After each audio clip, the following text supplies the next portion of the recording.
प्रश्न विचारू का? विचार ना. बोलीभाषेच्या सीमारेषा काटेकोर असतात काय?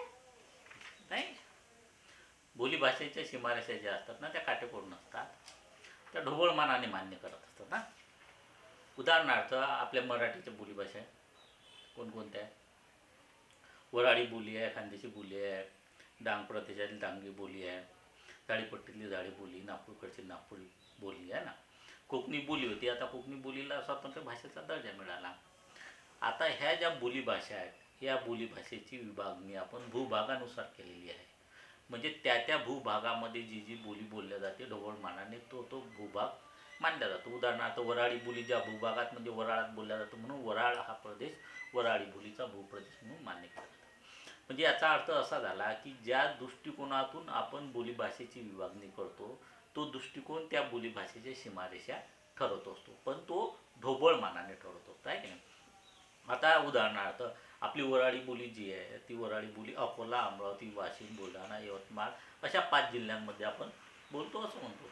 म्हणजे आता बुलढाणा जिल्हा संपल्याबरोबर लगेच जिथं बुलढाणा जिल्ह्याची सीमा आहे जिथं संपते तिथं लगेच वऱ्हाडी बोली खतम होऊन धुळे जिल्ह्यातली जी आहे ती खानदेशी किंवा अहिराणी बोली आहे ती सुरुवात होते काय? नाही होत. किंवा आता इकडे आपण अमरावती जिल्हा आहे नाही, बैरमची जत्रा माहिती आहे ना. हां, बैरमच्या जत्रेच्या आपण पुढे गेलो त्या रोडनं असं परतवाड्याच्या तिकडे पुढे गेलो मध्य प्रदेशाच्या इकडे तर गुदगाव लागते, तर गुदगावातले लोक वऱ्हाडी बोली बोलतात.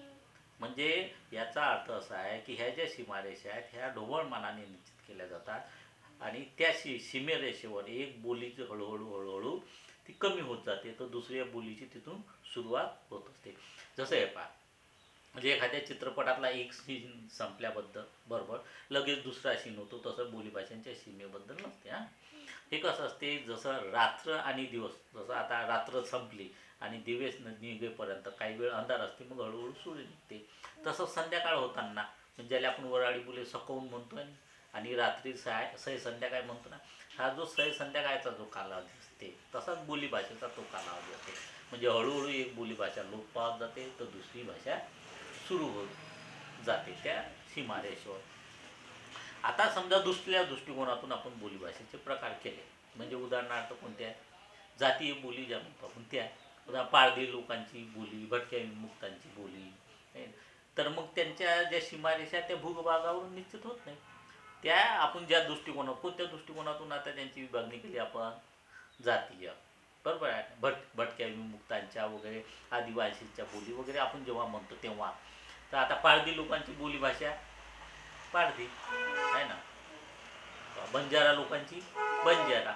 म्हणजे आता महाराष्ट्रातील बंजारा लोक राहतात महाराष्ट्राच्या बाहेरही, पारधी लोक महाराष्ट्रात राहतात, मध्य प्रदेशातही राहतात, पण महाराष्ट्रातली पारधी लोकांची बोलीभाषा ही पारधी आणि मध्य प्रदेशातली पारधी लोकांची बोलीभाषा ही पारधी. फक्त फरक काय पडणार आहे की आपल्या महाराष्ट्रातली जी पारधी लोक आहेत त्यांच्या भाषेवर, त्यांच्या पारधी बोलीवर मराठीचा जास्त प्रभाव पडेल. जसं आपल्या वऱ्हाडात पारधी लोक राहतात ना, त्यांची बोली जर पाहिली तर आपल्या त्यांच्या भाषेवर वऱ्हाडी बोलीचा प्रभाव जास्त पडते.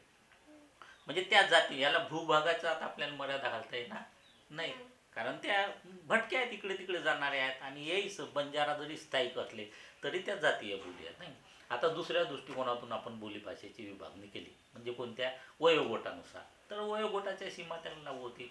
म्हणजे तरुणांची भाषा आहे, म्हाताऱ्या लोकांची भाषा आहे ना, म्हणजे त्यांच्या सीमा कोणत्या ठरल्या त्या वयानुसार ना. स्त्री पुरुषांची भाषा असा जर आपण भेद केला तर मग ते लिंगानुसार आपण भाषेचा भेद केलेला आहे. स्त्रियांची भाषा वेगळी, पुरुषांची भाषा वेगळी.